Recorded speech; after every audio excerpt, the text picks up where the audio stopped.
या देशामध्ये वेगवेगळ्या स्वरूपाचं जे पॉलिटिकल आहे, आयडिया ऑफ पॉलिटिकल जी आहे ती जर वेगवेगळ्या भाषेत लोक मांडत असतील आणि मी म्हणालो तसं विद्यापीठीय परिसरात त्याच्यावरती चर्चा होत असेल तर विद्यापीठीय परिसराची संकल्पना ही याच्यासाठी आहे की भारतासारख्या देशामध्ये किंवा आता सिरियामध्ये काय चाललंय याची चर्चामध्ये भारतात होते, इस्रायलमध्ये काय चाललंय याची चर्चा भारतात होते. म्हणजे एकूण ग्लोबल कॉन्टेक्स्टमध्ये राजकारण म्हणजे ग्लोबल कॉन्टेक्स्टमध्ये वेगवेगळ्या परिप्रेक्षामध्ये काय चाललंय याची चर्चा विद्यापीठात नाही होणार तर कुठे होईल. मला असं वाटतंय की आता तुम्ही जे काय भाषणाचे ॲब्स्ट्रॅक्ट दाखवलं त्याचा एक कॉन्टेक्स्ट आहे आणि ही सगळी लोक जी आहेत त्याच्यावरती त्यांनी लिहिलेलं आहे, प्रिंट पब्लिक त्यांना वाचतंय, ही सगळी लोक वेगवेगळ्या वेळेस ते बोलत आलेले आहेत. त्याचा एक कॉन्टेक्स्ट आहे, ती काही 2-3 वाक्य नाहीत आणि ती 2-3 वाक्य ज्या पद्धतीने आपण इंटरप्रिट करतोय त्याचं इंटरप्रिटेशन हे इथल्या नेशन सॉव्हर्निटीला धक्का लावणार आहे असं निश्चित नाही. परंतु मला असं वाटतं की या देशामध्ये वेगवेगळ्या ठिकाणी जे पॉलिटिकल क्रायसिस आहेत त्या पॉलिटिकल क्रायसिस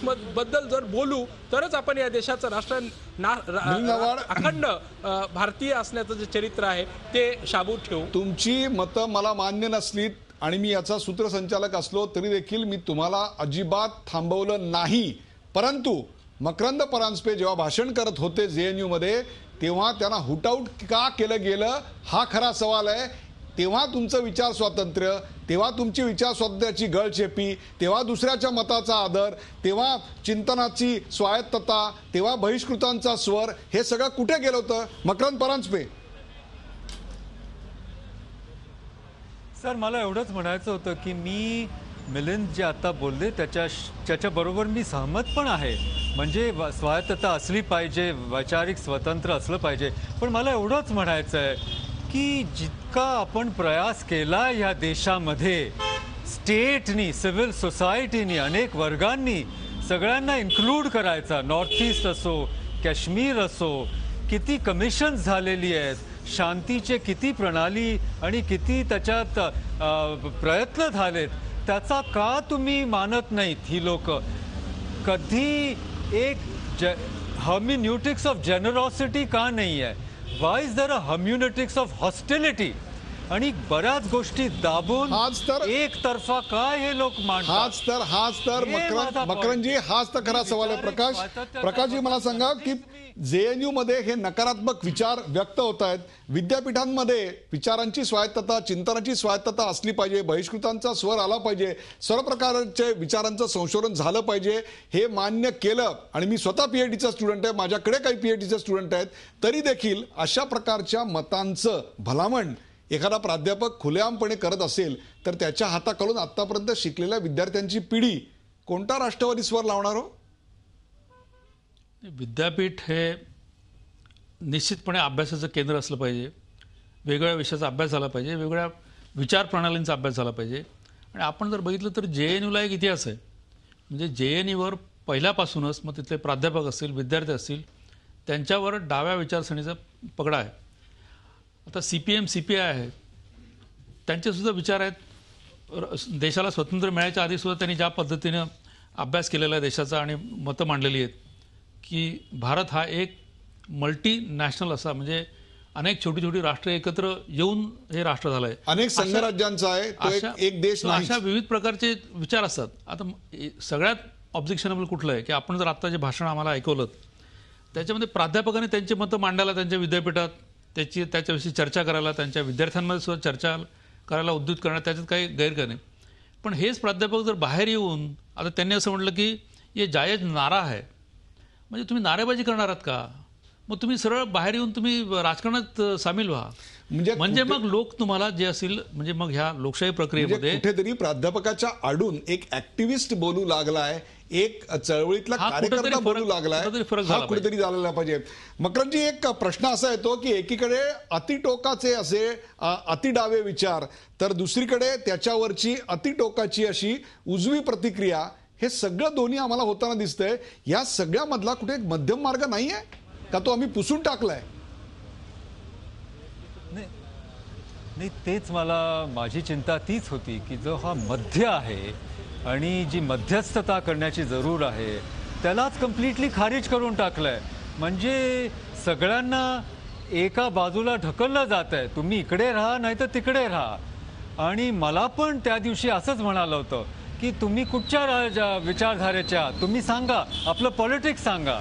तर मी जेव्हा सांगितलं मी माझी स्वतंत्रता मला सांगायची आज, तर असं विद्यार्थ्यांच्या मनावर पण एक प्रकारे अत्याचार केला जातोय की सगळ्यांना सांगितलं जात आहे की आमच्या विरुद्ध आहात तुम्ही, आमच्या समर्थनमध्ये नाही असलाल तर मला बिलकुलच आवडत नाही. आणि बरेच विद्यार्थी बोलण्यातून त्यांना भीती वाटते, कारण की त्यांना वाटतं अरे बोललात तर मेलात. तर मी अनेकांशी बोलतो आणि हे एक माझ्याशी येऊन बोलले आणि सांगितलं सर तुम्ही बोललात हे अगदी फार अद्भुत झालं आहे की आम्ही वर्षानुवर्ष या वामपंथीयांचं ऐकत आलोय आणि आम्ही थकून गेलोय हेच अगदी नकारात्मक विचार ऐकून, आणि कोणीच बोलायला तयार नाही इकडे. कारण की बोलल्याबरोबर त्यांच्यावर आक्रमण केलं जातं, त्यांना संघी करार दिला जातो, काहीतरी ब्रँडिंग केलं जातं, बॉयकॉट केलं जातं, त्यांना बुली केलं जातं. तर हे काही आपल्याला शोभत नाही असं माझं म्हणणं आहे की JNU पण अगर रोबस्ट एक वैचारिक एक छोटीशी दुनिया असेल तर तुम्ही का सगळ्यांना दाबण्याचा प्रयत्न करता, खुलेआम विचार का नाही करत, ते होत नाही. तर तुम्ही भारताबद्दल म्हणता की तुम्ही का अतिवामपंथी विचारांना दाबताय, तर आपण तुम्ही JNUच्या आत का दुसऱ्या विचारांना तुम्ही अतिवामपंथी लोक दाबता आहात, ह्याच्यात एक कॉन्ट्रडिक्शन बरोबर आहे. हे दोन्ही आपल्या समोर येते. प्रकाश, एक शेवटचा प्रश्न, या सगळ्यामधून JNUचं काय वर्णन कराल? JNU कशाचं प्रतीक आहे? What JNU stands for? JNU एका विचाराचा प्रभाव त्याच्यावर आहे, पण मला जर तुम्ही विचारलं तर JNU काय किंवा अशा अनेक विद्यापीठं आपल्या देशात आहेत, तर त्या सगळ्या विद्यापीठांनी नालंदा विद्यापीठाचा आदर्श समोर ठेवला पाहिजे की ज्या विद्यापीठामध्ये सर्व प्रकारचे वादविवाद चर्चा होत असत. तुम्हाला आवडेल नाही आवडणार, परंतु सर्वच विचारावर सर्व पद्धतीचे जे प्रश्न असतील समाजापुढचे त्याच्यावर चर्चा व्हायला पाहिजे, त्याची आयडिओलॉजिकल चर्चा व्हायला पाहिजे. परंतु एका विचाराचा पगडा हा जर कुठला आहे, मग ते रायटिस्ट असू द्या नाही तर लेफ्टिस्ट असू द्या, तर मग समाजाची दिशा बोलवते. आज तुम्ही बघा की कन्हैयाचं भाषण आणि हा नेमका प्रश्न काय आहे हेच लोकांना समजणं नसतं. करेक्ट. आणि कन्हैयाच्या भाषणामधलं जे तथ्य होतं ते तथ्य चुकीचं होतं हे देखील समोर येत नाहीये. ते समोर जे आणतात ते प्रतिगामी ठरतात किंवा या देशातल्या सरकारचे तळी चाटणारे असं त्यांना म्हटलं जातं. परंतु हे तथ्य समोर आणणाऱ्या प्राध्यापकाला त्या आवारात देखील काय भोगावं लागतंय हे पाहिल्यानंतर JNU कशाचं प्रतीक आहे असं वाटतं? JNU तर प्रतीक म्हणालात तर तुम्ही त्या ठिकाणी सर्व गोष्टीचा विचार व्हायला पाहिजे. परंतु कुठंतरी पहिल्यापासूनच आहे, जसं आपण सांगितलं की वामपंथी विचार जे आहेत त्याचा प्रभाव JNUवर आहे आणि ते तर स्पष्टच आहे पहिल्यापासून आहे, त्यात काही लपवण्यासारखं काही नाही. परंतु त्यामुळे त्याच पद्धतीचे विद्यार्थी तयार होतात असे नाही. विद्यार्थी आपण जर बघितलं तिथे सुद्धा सर्व प्रकारचे विचार करणारे विद्यार्थी सुद्धा आहेत, परंतु त्यांचा विचार दाबला असं तिथल्याच प्राध्यापकाने आपल्याला सांगितलं. प्रेक्षको, डोकी कधी लढत नाहीत तर लढाई विचारांची असते डोक्यामधल्या. कन्हैया कुमार हे केवळ डोकं आहे, पण या डोक्यात जे नकारात्मक आणि या राष्ट्राच्या विरोधातले विचार ठामपणे रुजवले गेलेत ना, ते नेमके आले कुठून हे जाणून घ्यायचा प्रयत्न आपण आज केला.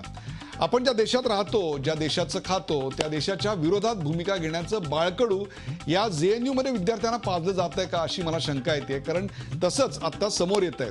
कारण तशाच प्रकारचे फॅक्ट्स आम्हाला ट्विस्ट करून ऐकवले जात आहेत. अशा शक्तींच्या विरोधात राष्ट्रद्रोहाचा गुन्हा दाखल नाही करायचा तर मग नेमकं काय करायचं हाही प्रश्न मला पडलाय.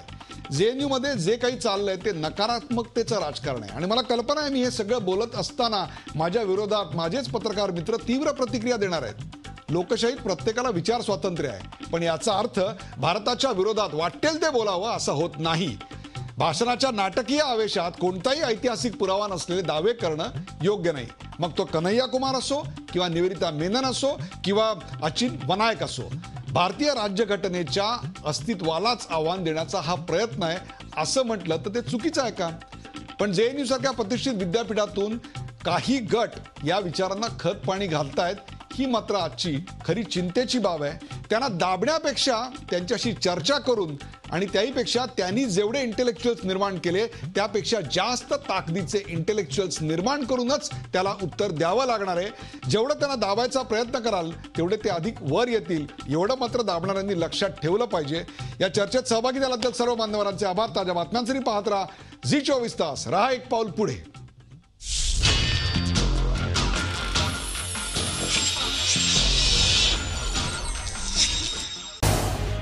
झी 24 तास रहा एक पाऊल पुढे.